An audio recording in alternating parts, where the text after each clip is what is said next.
loudest parts of adulthood were shaped quietly in childhood. Today, we're talking parenting. This is the Bridge Conversations, and I am the Tomisin Ola. Before we get into it, I'm going to tell us about Dollar Bridge Care Initiative, because I'm sure some of us are wondering what Dollar Bridge is. Dollar Bridge Care Initiative is a humanitarian organization on the plateau, the home of peace and tourism, an organization that is passionate about child education and empowerment. And today we're having those tough conversations. Those conversations are not being had enough. Of course, I'm not alone in the house today. As always, I have 4 amazing people with me, and they'll be introducing themselves shortly. I'm going to take it from my right. We have... Okay, I'm Chineye Ede.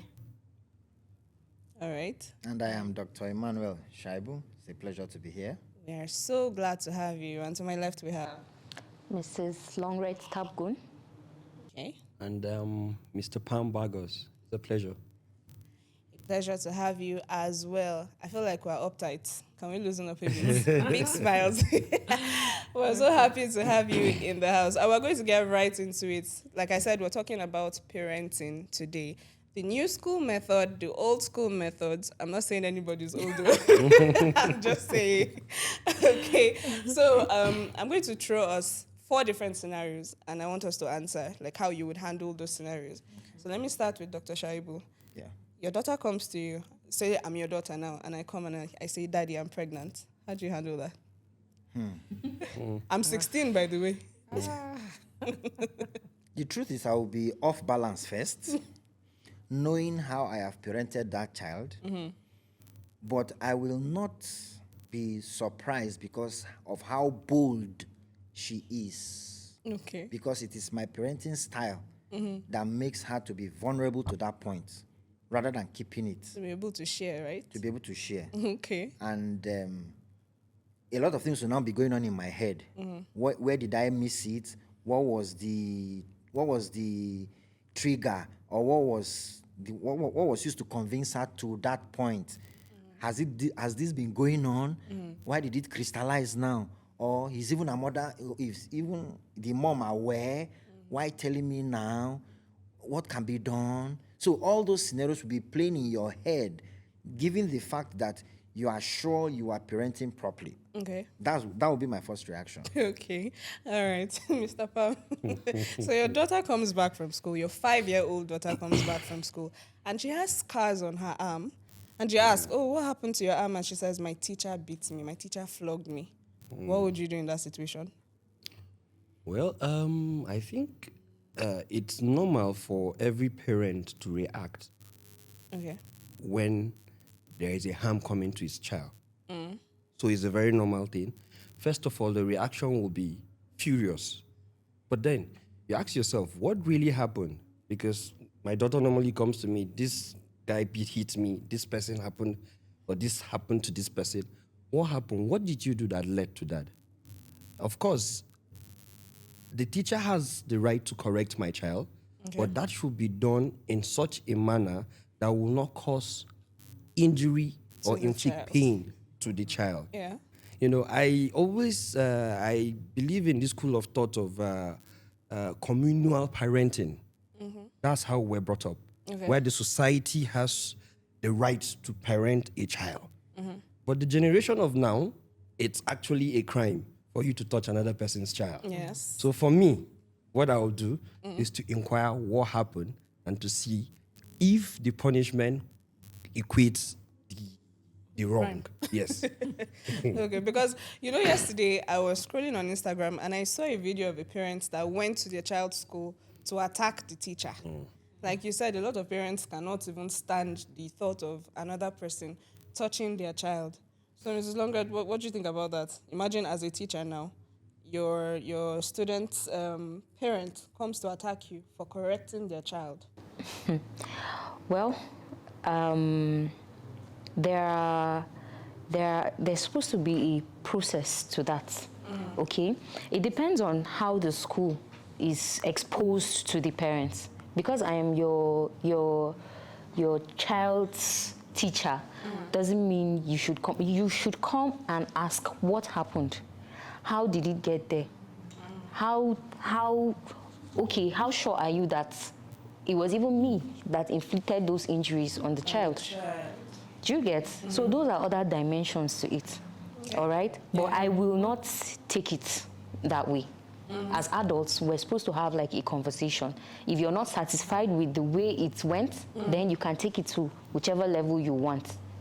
Civilized, in a civilized manner. Because I've seen videos of teachers and parents exchanging blows these days. Okay, Mrs. Chinayet, say your boy comes to you. He's in 100 level, and he has spent a semester or two in school. And then he comes and he's like, I'm in trouble. And you ask, okay, what kind of trouble? And he says, I joined a cult.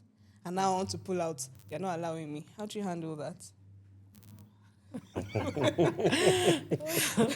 That's a tough one. Well, I'm trying to think. Well, I'll be shocked because I wouldn't expect him to do something like that. You know, like Dr. Emmanuel said, raising the children, like raising my boys. I have 4 boys. Wow. And yes, I have 4 boys, and I have 1 in the university. You know, so I raised them in such a way that, or rather, we raised them in such a way that we are close. And we talk every time about things that they shouldn't do. Like the one in university now, I send him a lot of, like when I'm on Instagram and I see posts about people that maybe were into drugs, into cultism and all that, I forward it to him. I'm forwarding it to him for him to read and see for him to read, watch, and see people that have joined things like this and have come out of it, to see the disadvantages of joining things like this, you know. So if he comes to me with that, I'll be really shocked because I wouldn't expect him to do something like that. But I'll take some time to think because I wouldn't want to act immediately. You know, I'll let him tell me everything, how it happened, you know, the process that led to him joining them. And after that, I think what I'll do will be I'll seek counseling because I don't think I'll be able to handle that alone. Yes, I'll seek counseling for him. And if possible, I'll change him. I'll take him away from the school. Yes. You know, I'll change the environment because for him to want to leave, and I know what cultists can do, I think it's better to take him out of that environment. Yes. Sure. So, Mrs. Longgrass, another one for you. If your child is being bullied and they come to report to you, your toddler, what do you do? As a parent now? Yes, as a parent. Well, you know, being bullied is different from when they are playing together and, okay, by accident, I don't think I'll take it lightly that my child is being bullied. Okay. Right? But for the child now, I would need to find a way of making them toughen up. No. All right? I need to find a way of making them toughen up. Because growing up, you can't go outside and come back home crying and come and say, oh, they beat me. You will receive beating first. You will receive beating, and then before they will ask you what happened. You get? So you need to toughen up because out there, nobody is smiling. Okay? So what is it that you don't have that is making those other children bully you? All right? So after that, then I'll go ahead to find out, okay, what is the problem? Okay. Yeah. All right, thank you. So we've answered beautifully. Thank you. See, experience is talking. When you sit with a parent, you know that this is a parent. I'm not a parent, so today I'm taking notes. Okay, so we're doing something today. We're doing something a little different, and I want our guests to prepare themselves. Okay. We're going to be doing a little tug of war. So, you know, before we started rolling, I said that I did my background check, by the way, and I was told that to my right, they have kids up to university level. And to my left, they have toddlers, people who are just coming up. So today, I want us to drag new school versus old school.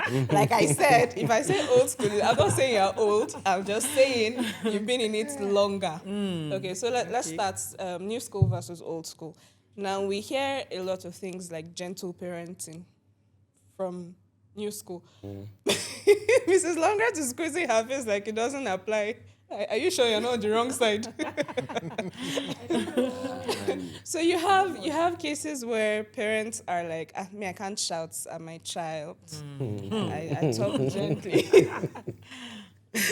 We're supposed to be on opposite sides. I mean, this side, you're supposed to be team gentle parenting. And If it is for gentle parenting, I think we're on the wrong Wrong side. side.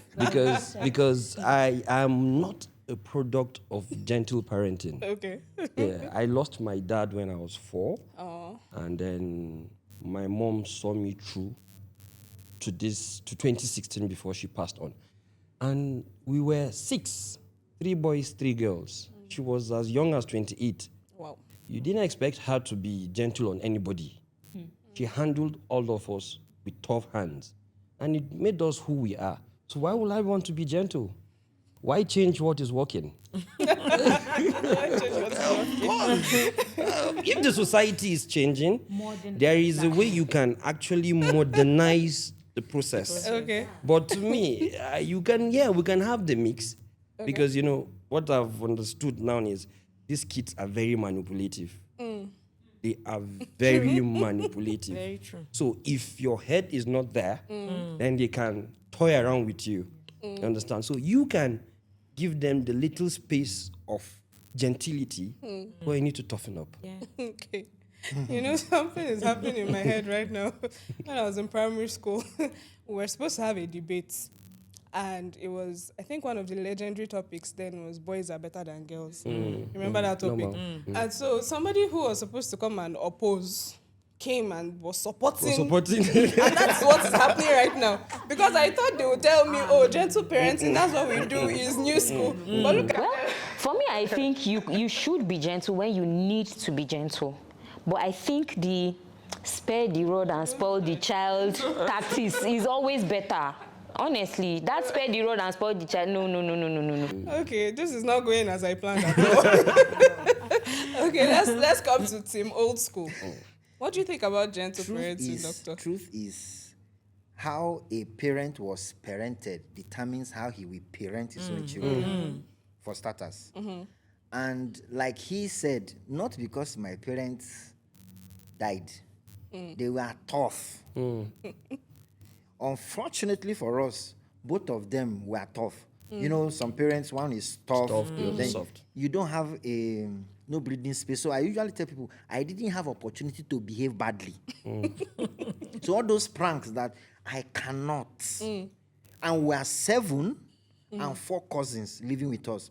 So I give you an instance. When my dad goes for PTA and they say people are speaking pidgin English, my father says he knows we are the one that's speaking that pidgin English. That he has told us to only speak the local language at home, then speak good English. So, but before I got married, I discovered that they were only doing that based on what they knew.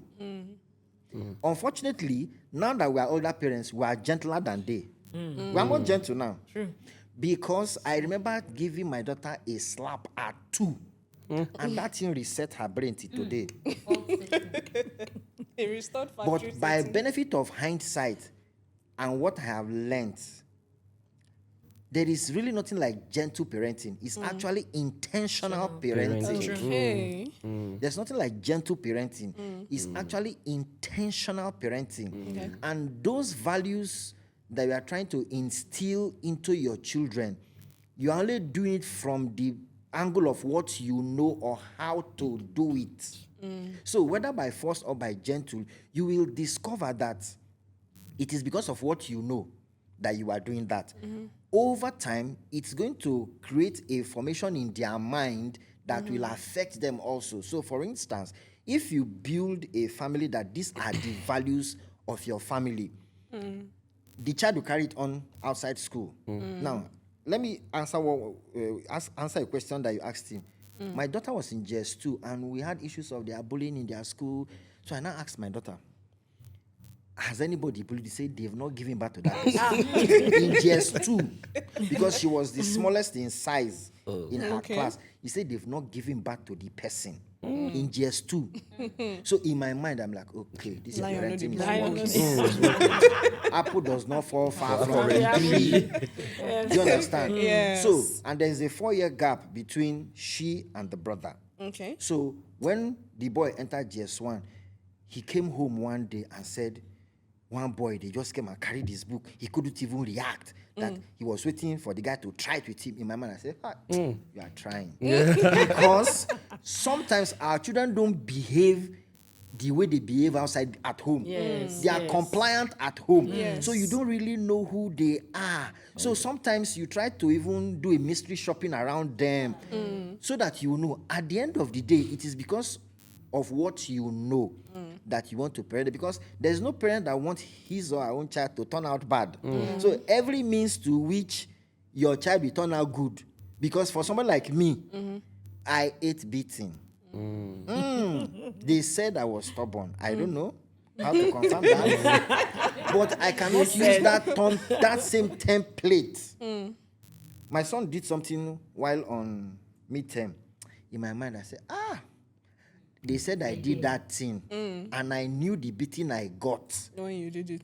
but I couldn't beat him. Not because I rather devised another means to make him understand. And the guy went and was sober.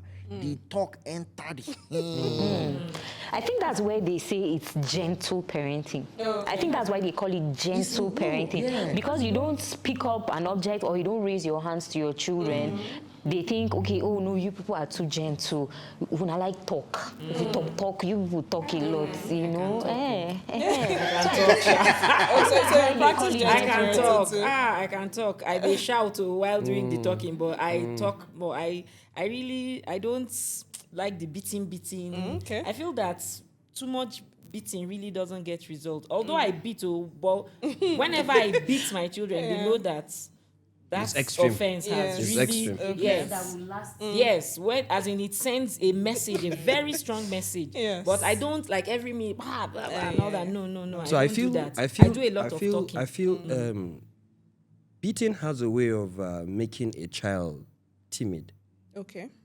Okay. The that's- child that's goes into another their angle. shell. Yes, I know, it yes. withdraws the child. Withdraws. And then frequent beating has a way of hardening the child. Okay.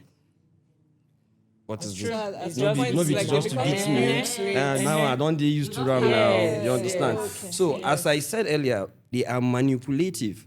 So when you go ahead of them and twist the punishment when they don't expect, That's the word. they won't see it coming. Like my wife does the beating more. I do more of the talking, but then I don't even talk for long. I shout. So my voice is already like an authority in the house. Once they hear that, So when mommy says this and they are playing around, the moment I just turn, you know what to do. Yes. So sometimes when you say, talk to these your children, Baswa Gina, and you have to be adjusted. Let me tell us a funny story I heard one time from someone close to me. He said, you know how teenage boys like to experiment. So that time, we're in the era of DVDs, no internet as such. I mean, it was there, but we didn't have easy access. So I think, I can't remember the story correctly, but I think he borrowed a DVD disc from a friend, and it was pornography. So he was trying to watch it, and then NEPA did their thing. As NEPA. So the thing went off, and the CD was still inside. So he said he tried everything he could to remove it. How? It didn't work. we As God will have it, used to lose it now. on screen and We on remove it. screen now. as God will have it, when NEPA now decided to come back, it was his dad. My God. So the thing now played. And the dad now called the mothers, come and see you. And obviously there's just one culprit. So you know what they did to him? They didn't flog, if I remember correctly. They sat him down in between the both of them and played it. Shebi, you want to watch? Oh, yeah, no. Watch. And I think that thing traumatized him because I don't think he will see porn the same way again. Because the memory he will have is, I sat with my parents. I'll watch. It is. Okay, maybe he didn't grow up in the time during our own time when you are watching and they want to kiss, everybody will just disappear. Or you get busy, you just look for activity around. Just be Just forming pretend, yeah. You be forming work. Meanwhile, you know what they are doing. What they are doing. My own something happened in 1987. My dad came to pick me from school, and the class teacher, our PhD teacher, reported me to my dad. Myself, my friend in Norway now, and 2 other persons. And what did he report? He said when we were doing long job, me and my friends, we went to the other side and we were looking at the girls' pants. That was what the teacher told my dad. And in our era, our parents believe everything teachers tell them. Teachers were always Teachers right. can- We No got wrong. home. My father dropped me at home. They gave me food to eat. He now said my mother should sit down. That this school fees they are paying is pant I'm going to watch. That can I imagine? He didn't finish. The first slap was from my mom. She gave me slap. Trying to adjust, my father returned the slap. He beat me to the point, pushed me under the bed, those iron bed that were like this, and laid on the bed and slept. I still have the scar Wow. on my back till today. This was 87. So I was not offended with my parents, but the teacher actually lied against me. It wasn't me. But how do I explain to my dad that it wasn't me? That You were not given the opportunity to To defend explain. yourself or to Yes. explain whatever it So- is that. I kept this trauma until 2007 when my parents turned 40. So we went 40 years wedding anniversary. So we went home and he came. He's now an older person. So I just greeted him and passed. And you know, the teacher now. I'm like, you were make them give me a scarf on my back. What are you doing here? Of course, my dad is way older than him, so he came. So I told my wife the story. So I said, the worst that will happen is that he will say, I will go and tell him today. I went and met him. I said, can you remember something that happened in 1987? He said, 20 years ago. When I explained to him, he said, no, that's not what he told my dad. I said, carry your hand and put on my back. That scar is there. there. Now, whether that was not what he told my dad or my dad didn't ask for my opinion, I chopped beating. Do you understand what I'm saying? Now, it was at that point, 20 years after, that like, okay, what did you now tell my dad? He now said he was telling my dad that the way we are playing, hope we will concentrate on our books. So my dad now said he took it that maybe I'm playing too much. Then he beat. And I said, where did you get the information that I'm looking at girls' pants? Unfortunately, my friend Chinedu Arama, his father beat him also for the same thing. And we're not in the same house. So why am I saying so? If that happens today, I won't do that to my child. Same I will here. not. Same here. I will not. I won't. Because That won't be the first obviously, option. the information they have available to themselves that time is not what we have now. Just the way the information our own children would have is not the same. So it has to be intentional parenting. Maybe talking, maybe beating once in a while, so that the brain will reset. But for me, I've long stopped beating my children. Long. If anything happens in the house, I know who did it. I know. Yes, you know I what know. you done. I don't. You I know don't who need to can- who ask will you. do I will what. put it to you. So something happened in the house, and I just came back. I just went straight to my son. Why did you do it? Just froze. Why did you do it? So one day we were just listening. He was not listening. How does daddy know that I'm the one? I said, a principal was a former school boy now. So I will know those things now. So it boils down to intentional parenting. Not whether you beat or you talk. At the end of the day, you want the child to be wholesome and even better than you in handling issues of life. And that's the whole essence of parenting. Okay. So one thing that has been recurring now in everything we've been saying is that we've all taken pointers from how we were raised. True. Right? And we're applying it now. So there was a trend at some point online where you would see children calling out their parents.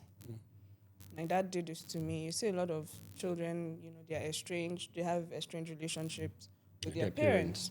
And they say things like, I'm traumatized, I have PTSD, my mental health, The environment is toxic. Exactly. So now we have discipline on one hand, but then we now have a new generation calling that discipline trauma. Mr. Pam, what do you think about that? Do you agree? Do you think there's a thin line between discipline and trauma? What do you think? I don't think discipline, to me, my own opinion, I don't think I see discipline as an act of traumatizing a child. Okay. Yes, because as we know, discipline is to put you in line. I was telling some of my friends, I was like, we are the last sane generation. Yes. Because these ones that are coming Gen Z. is a problem. Big one. I don't know. We how are the they last sane manage it. generation, and if we don't transfer, let me borrow the word from Doctor, intentional parenting to our own children, then this generation that is coming is doomed. I agree. So, disciplining a child cannot be seen as traumatizing a child, to me, my own opinion. When our parents were disciplining us, did they ask for our opinion? They didn't. Did they ask whether you're seeing it as discipline or you're seeing it as trauma? Or no, because if you go by, like doctor said, it's the information that they have. How does a child know what trauma is? Toxic environment. How? You get? So with modernization and everything, I think that's part of our problems. That's part of the problem. So you cannot discipline a child because you're worried about the child's opinion of how you discipline the child. Then what's the society going to be like? If every parent decides to say, okay, oh no, my child feels traumatized when you discipline him or her, and we're going to have a lot of crazy people roaming the streets. Actually. So I don't think it is even a thing. Why should they even have a thing to say? You understand? Like we're in Africa, and the way we were raised, the kind of discipline that we got, they are not even getting half of it. And then they are the ones complaining of trauma and toxicity and all that. I don't think it makes sense, honestly. It doesn't. Like I said earlier, I think we should switch. These people are on the wrong side. Because the things I thought I would hear from the old school. So I'm hearing from I new think I school. have not a contrary opinion, but then a downside of strict parenting. That's my own personal experience now that I had. I have always been a lover of pool, snooker. But then, in the Angwa now, we used to go to Angwa Boys where there are snooker sports, we play and everything. I was stopped from going to such places. Reasons being that, bad boys, taking drugs, doing this, doing that. And because of that, I couldn't learn when I was supposed to learn properly. Now, at my age, I'm learning. So now that is the downside of the strict parenting that I'm talking about. So when you want to discipline, now that I have this information, that I am a product or I have suffered from such parenting, now I have the information. If I want to give such a discipline, I should make it intentional. Okay. Yes. So the key word now is Intentional. intentionality. Okay, so something came to mind while you were talking when you mentioned strict parenting. It is said that strict parents make the best liars. When you have strict parents, you learn how to lie your way through a lot of things. You want to go out with your friends, you concoct one church program or the other. I think we've seen that a lot. You're laughing like you're guilty. Are you guilty? No, I'm not. Are you sure? I'm not. Yes, I'm Feel sure. like your family, they'll see this, so you know what. No. Lies. Growing up. No, growing up, I told lies. I know. I think lying is normal with children.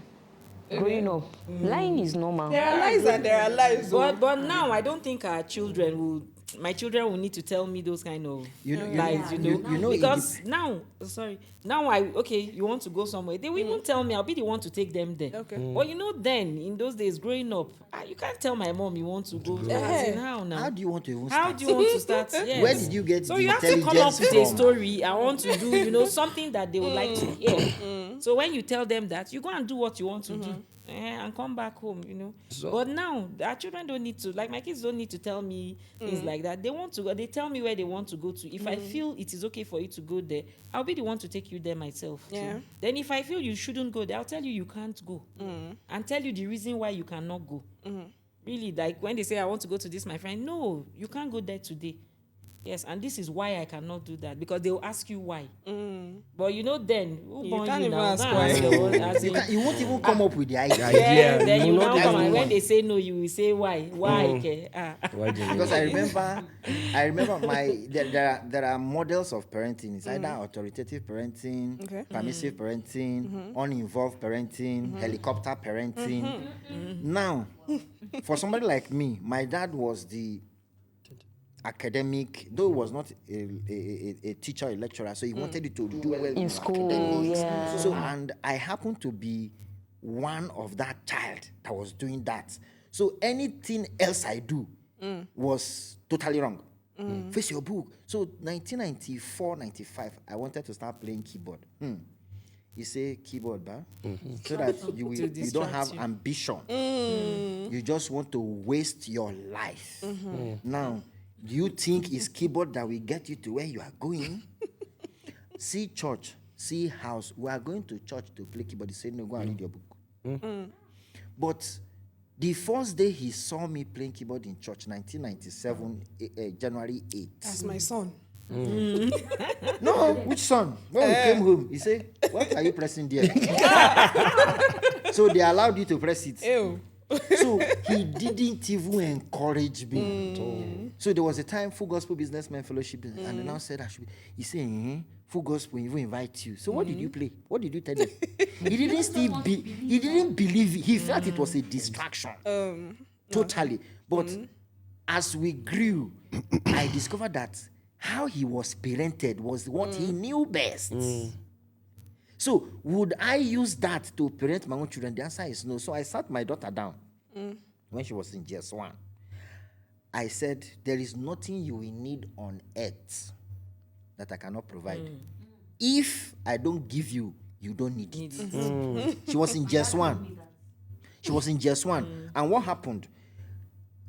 Growing up, because of nature of work I do, I worked in the bank, my wife is in the bank, we leave money everywhere so that they'll be used to seeing money. You don't need to steal it.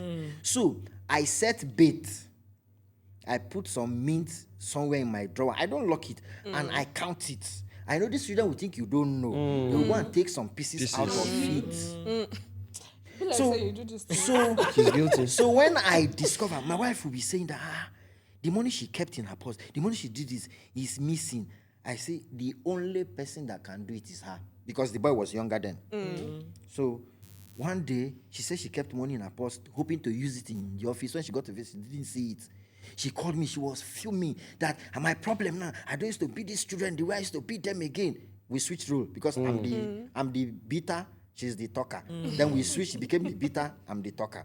So I called my daughter to the room. I say, sit down. We sat on the bed.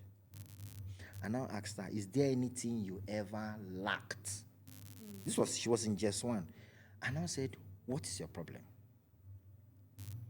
She said her classmates used to bring money to school, and they said it's her parents that gave them. I say, fine. Did you ask and you are not given? That's the simple question. Did you ask me and you are not given, or did you ask your mom and you are not given? She said no. So why did you decide to steal? I put it straight. This. I now told her, anything that is not your own and you are not authorized to carry it, you have stolen. That was the last time I spoke about taking that doesn't belong to you. So today, there is nothing on earth my daughter will not ask you for. There is nothing. I used that discipline to correct, to build confidence in her. So something happened in church, and my daughter said she knows the boy that stole the thing, but they were beating somebody else. So she was telling me that how will the parent of the boy that stole the thing be feeling when they tell the parent? So that is intentional parenting, discipline to correct. Not discipline to punish, because discipline is different from punishment. Okay. But if you are not careful, you want to take it all out on them. And that's why anything that is okay, both of them are not around now, and I have this weakness of over hiding something. So who will I say stole it? Is it my wife? So at the end of the day, I just told myself, you're over hiding because I can hide things. I can hide it. So when I hide it, my wife will now say, when you finish, you will find your thing. No, I have it too. I have it. I took it from my mother. I can hide things. Just in the name of protecting it. Yes. I will. There's something that my marriage certificate was lost for 10 years. I couldn't see it in the same house. Because you hid it. Because I hid it. I wonder why you were right. Now, no, we were moving houses. Security. We got married 2006. It was in a house 2011. We were moving out, so I packed it and kept it in a place. I looked for it for 10 years. 10. At a point, we even resolved, let's go to court, let's do another one. Lo and behold, I saw it with the program booklet for our wedding. Hi. Intact. So I told myself, you're hiding something is a trauma. Better try to... Why? But it has a good side and a bad side. So at the end of the day, even we as parents, now there are some things we have done by benefit of hindsight that we will not do it today. 2, some things our children did then, if they do it now, the way we will correct them will be totally different. Because at the end of the day, as a parent, intentional parenting says you should do appraisal, do an audit of your parenting style, how to improve. And that's why if I see a younger parent doing some things, I will think, you can do it better. You can do it better. Because I have I've passed through those things. So the truth is, parenting has a template. It's just that many of us don't want to follow the template. And the template is simple. Okay. 22:6 of Proverbs. Train up a child in the way he should go. Meaning he doesn't know. You have to do It's your own responsibility to train the child in the way he should go. Okay. That suffices that you know the way he should go. Your job is to train. And as long as you are alive, you still remain a parent to your children. No? True. As long as you're alive, you still remain a parent to them. Yes. Absolutely. My dad used to say that. In fact, something funny happened. Shout out to my dad. Of blessed memory. There was a day I did something. Mr. S. Walerige looked at me and said, I will go and disgrace you in church. That your choir. I was choir director. In fact, zonal director. I don't know what I did to him. I can't even remember what I did. He said, I will go and tell all of them that this is how you behave. This is what you do. And I looked at myself. I'm like, as my age. At that point, he didn't say I'll flog you or anything, but he knew that, okay, maybe if I go that route and I say, okay, these people who look up to you, I'm going to go and tell them this is your true nature. Maybe it will get you to fix yourself. So like you said, you never stop being a parent. No. As long as you're here, for as long as you live. Okay, so riding on something you said about parenting out of what you know. We have cases where you read something like, okay, let me throw this out. Do we agree that if you're not okay emotionally, mentally, you shouldn't have kids? Because some people will say you learn on the job, but there are some wounded people who have not really healed and they have kids. Gina, what do you think about that? There are people who are carrying pains from the past. There are people who have not forgiven their parents for certain things. You are of a different nature. Another person would look at that scar on his back and probably hate his dad for it. I've had someone tell me I ate something I wasn't supposed to eat, and my mom puts a hot spoon on fire. He has a scar. She put a spoon on fire and she burnt my cheek. No. Such parenting happened. I don't. But isn't that extreme? It is. Because in doing things like this, you now find parents and their children, they don't even have relationships. Some are just waiting for them to come of age and leave the house. And then they leave and there's no relationship, there are no ties, there's no bond whatsoever. And me personally, I'm someone who is quite close. Me and my dad were like this. Myself and my mom were getting there because when my dad was here, I didn't have my mom's time. It was just me and my dad. But now it's just she and I, we do everything together. So we're getting there. So there's that joy of the parental bond to the children. But in a lot of people, when you speak to people, some people don't even talk to their parents. They can go months without talking to their parents. So don't you think it's because of some of these methods of discipline that has pushed children far from their parents, Mrs. Numbers? Well, like you said, a lot of people have grown up with pain and bitterness, right? And that possibly could be a very huge factor that determines how they raise their own children too.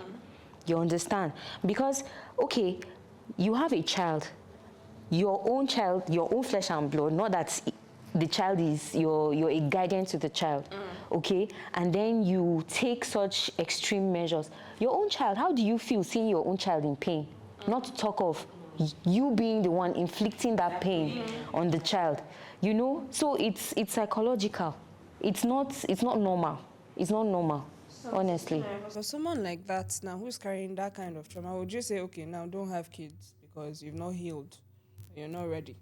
No, I wouldn't say that because, okay, I want to use myself as an example. Growing up, my mom was the tiger in the house. Yes, my dad never, I can't remember my dad ever beating me or, okay, any of my siblings. We were 7. It was just my brother, my immediate older brother. I remembered my dad flogging him once, and that was the only time I ever saw my dad flogging anybody, any of us, you know. And that was because I'm trying to remember what he did. I think he left a mattress at the passenger. So when my dad came in, so my dad tripped over it. So that was why he flogged him. But for my other siblings, none of us, my dad never touched us. But my mom was the bass boost. Before you even say anything, and my mom has these big hands. Before you know it, she has given it to you, you know. So it was, my mom really used to beat us. As in, my mom used to beat well then. And again, I remember my older sister, the second one, she's a very smart, really smart, hard worker like this. Once she comes home, the whole house transforms. My mother's room is, her. She brings out all the clothes, arranges. You know all these ones, children that you don't need to tell them to do any work. They're already arranging every. But me, you have to tell me before I do it. Then growing up, so once that my sister comes home like this, and my mom comes back from work, she'll be like, hey.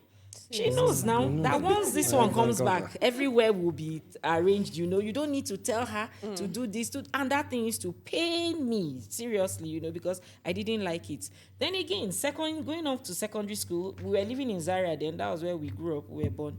They sent me to secondary school in FGGC Onitsha, in Anambra State. And for the 6 years I was in FGGC Onitsha, my parents came just once.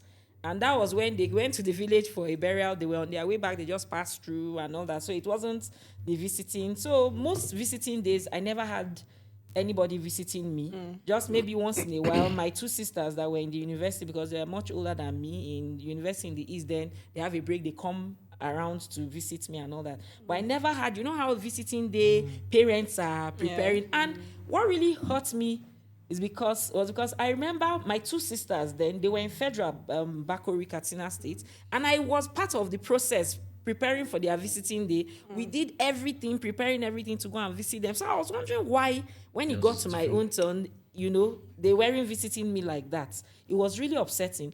And the whole 6 years, so it was kind of like a trauma because it gave me some form of insecurity, like that.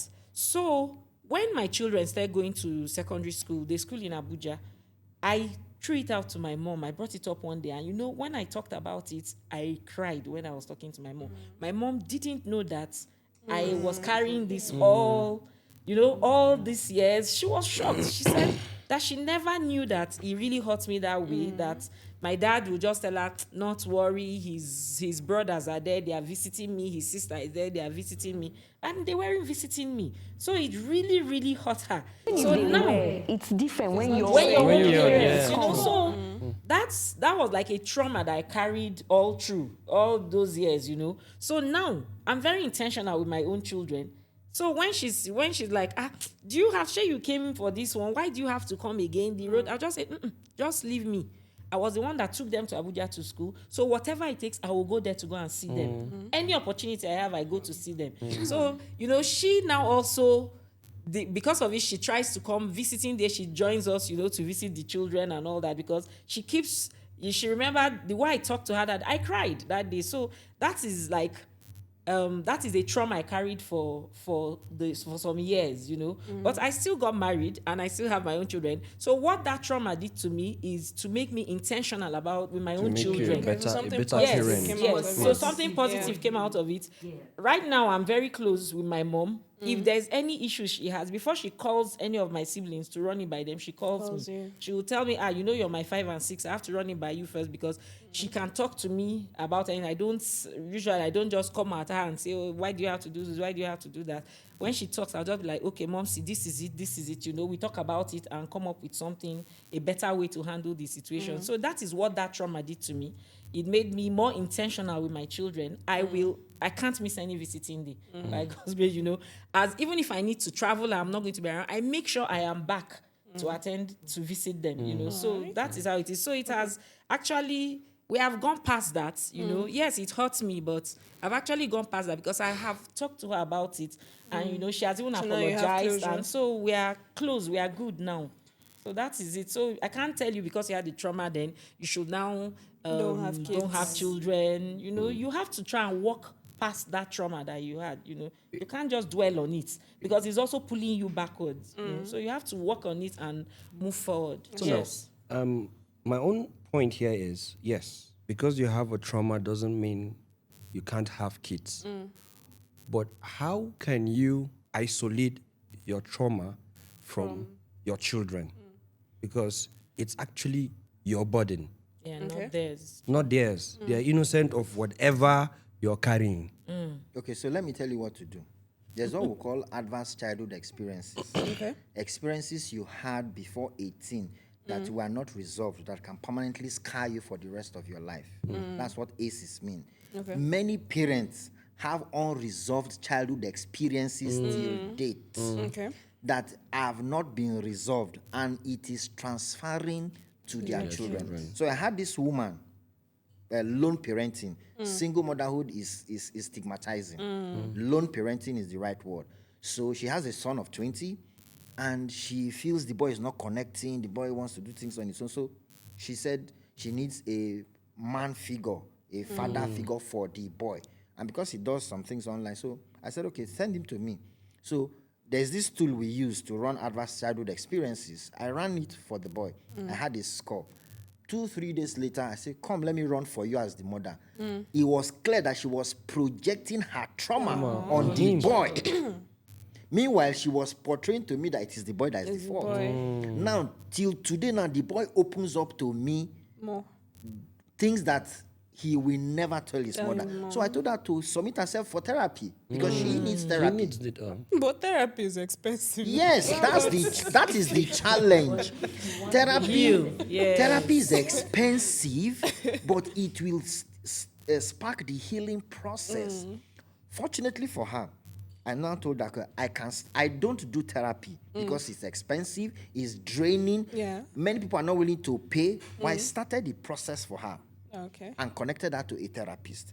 And lo and behold, she discovered that, yes, she truly didn't heal. And why didn't she heal? She had a child outside wedlock. She was willing to marry the man. The man was not interested and walked away with his lifeline. She even tried to say, okay, take the boy. Let him be under your cover. The man refused. So that trauma, she transferred it to the boy. Now, that trauma also has prevented her from going to get married also. So many people also do not know they have traumas that have not been healed. So you don't know that trauma that that person has that has not been resolved, that is preventing them from having children.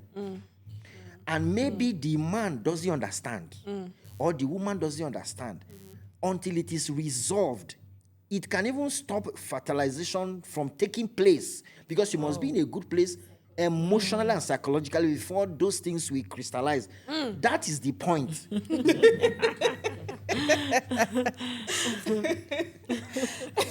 Doctor. Bishop. Okay, so this is very insightful. This has been amazing. I realized something when we started. We didn't tell our viewers about ourselves. We just said our names. So with everything I've been saying now, I'm sure people already know that. Can you calm down? So let's start from Sabab. Tell us about yourself. What do you do in less than a minute? What do I do? Okay, my name is, I've said my name already, so I'm a geologist. Okay. Yes, I'm a geologist and hydrogeology, into borehole drilling Okay. and anything hydro. Okay. Okay. I still remain Longret, Tabgun. My names are. Okay. I'm a lecturer in Plateau State University, Bukos, a thespian. So I'm with the Department of Theatre Arts in Plateau State University, Bukos. And apart from that, my side hustles, I'm a fashion designer. Into a bit of pastries and confectionaries. Yeah. Is that all? Are you sure that's all? So Mrs. Longer, every episode, I tend to have someone very close to me. First episode, I had my maths teacher. Second episode, they were all amazing people. I can't remember who was the closest to me. And today we have Mrs. Longred. She's been my friend for about 6 years now. And every time I talk to people about her, I brag. So she's a lecturer. She makes my clothes. In fact, God bless my dad. So he liked her masa. She makes very, very, very amazing masa. So she's an all-rounder. She's a farmer too. She forgot to add that part. Because I'm sure there's one plot somewhere now that she has. All right. So I'm so happy to have you guys here. Old school, because I'm not calling you new school. I gave you people the wrong title. So now let me come to you. Apologies, doctor, because I called you old school. I said, am I saying you're old? But I can see how young you are at heart. So please tell us about yourself. I'm multi-talented, multifaceted. My name is Emmanuel Shaibu, and I worked in 3 banks for 13 years. Wow. And exited banking 9 years ago. I'm currently into management consulting, training, forensic investigation. I usually like to brag that I'm married to one human female wife. Glory. It's necessary to specify. Because I was somewhere outside the country and they read my profile. And somebody said, one human female wife. I say yes. For specifics. So, and incidentally, my wife is the direct opposite of me. For those that know her, Okay. you know she is, but she has complimented me for 20 years. And of course, we are blessed with 2 amazing children, 18 and 14. And I love talking because my mom said I started talking quite early, and they said I shouldn't talk, that people that talk, they don't amount to much. So while I was in my final year, 1999 in Polytechnic, I came across the book of Miles Monroe. Okay. And when he said, when the purpose of a thing is not known, abuse is inevitable. His mom also said he talks too much, that he should be as quiet as his dad. He now said, he went to God and said, if I will talk too much, let it be a blessing to other people. So today, I can tell you for free that my talk is a blessing. Hallelujah. And finally. Okay. My name is Chinenye Ede again. And okay, first of all, I'm a wife and a mother of 4 amazing boys. A mother of 4 amazing boys. Okay, I am also an ex-banker. I worked in the bank for 9 years. Oh, wow. So I started up my own business, Catchy World. It's a kids clothing store, Catchy World Limited. It's on Amadu Bello Way. Okay. It's a kids clothing store. So I've been at it for since 2012. Wow. Yes, I've been at it since 2012. So aside that, I also do some other things, printing. I do a lot of sourcing. Yeah, I do that a lot for people like souvenirs and all that. So whatever it is, bring it on. I do it. So, As long as it is, yes, that money will come out of it. I do it. Yes. So we have very amazing people today. Very, very, very. I know where I'm going for what now. I know where to go for my borehole. Okay. I know where to go for money. To this side, they are the money people. And of course, my multi-talented Madam Lecturer, Mrs. Longred. So this has been amazing. We've said so much today. We've touched on so many things, and these topics are not things that if we sit and we say, oh, let's discuss everything, we're going to sleep here. So I'm going to ask new school. and old school. But I said I've switched it now. So let me ask you something quickly. Let's answer in 1 minute because our time is fast spent. What's the word? Confidence versus insolence. Because now we have children. I was raised to be a confident child by my dad. There's nowhere I could not stand. I was in press club all through primary and high school, so I can stand anywhere and talk, right? But I feel like there's a thin line between that, because we have kids sometimes, adults are talking, they come and they want to put their mouth, they don't know when to stop. So what do you have to say about that? Confidence versus insolence. Now, those children were not properly parented to demarcate it. There's a thin line. That's the truth. Now, one of the things I learned from my parents, which I've also taught my children, once an adult enters the sitting room, you vanish. Just vanish. Just vanish. You don't need whatever you are doing. You vanish. Yes. If you are needed, you'll be called. That's number one. Once I entered the sitting room and it's 9 o'clock, the TV must be on NTA News because I must watch NTA News. Whatever you are watching, if I don't want to watch, put it, let me say, change it. That did not stop them from being confident. It only I made them to understand that you have boundaries. Okay. So, while trying to make a child confident, you must also know that they should not be rude because it can slip. So, with that, over time, my daughter comes across as confident. At times, you may think she's shy. So, I give you a quick example. Sometimes in church, her Sunday school teacher in church gave her 50 memory verses to recite so that they can present during Children's Day. And she was given memory verse to recite in school too. And she was the top. So she now said, Shebi memory verse is memory verse. She will not remember what she gave me. I will just come and recite the one I read in school. It was when she finished reading it that the teacher knew that it wasn't what I gave her she read. My daughter now said, but is it not the same Bible I read? Bible is Bible. Well, it's Bible. So where did she get that from? Confidence.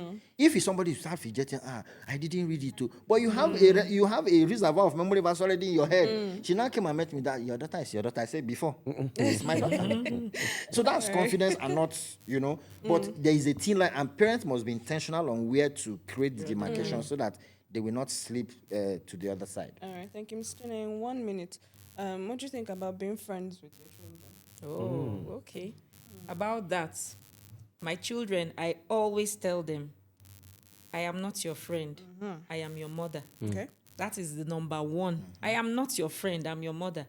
So you have to draw that line and let them know that you are their mother first before you try to be their friends. Yeah. Yes, because when they see you as friend, anything goes. But once they see you as their mother parents. and you draw that line, they know not to cross that line. So that is it. They try to push, like you said, children are manipulative. They can push and to try to know how far they can push you, or how, to know how you can. Yes. Exactly.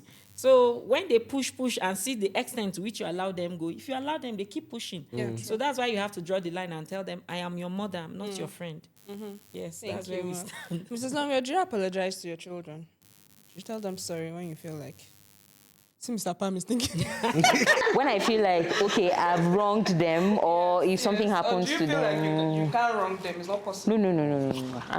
It's very possible. Like, there are times that, okay, when my child does something and I get so infuriated, I don't know when, I just,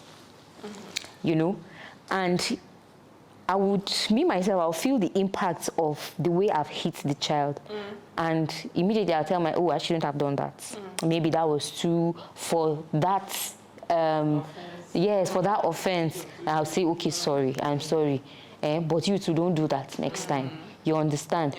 Yeah. So little instances like that, yes. There are times that we as parents, we're human beings too.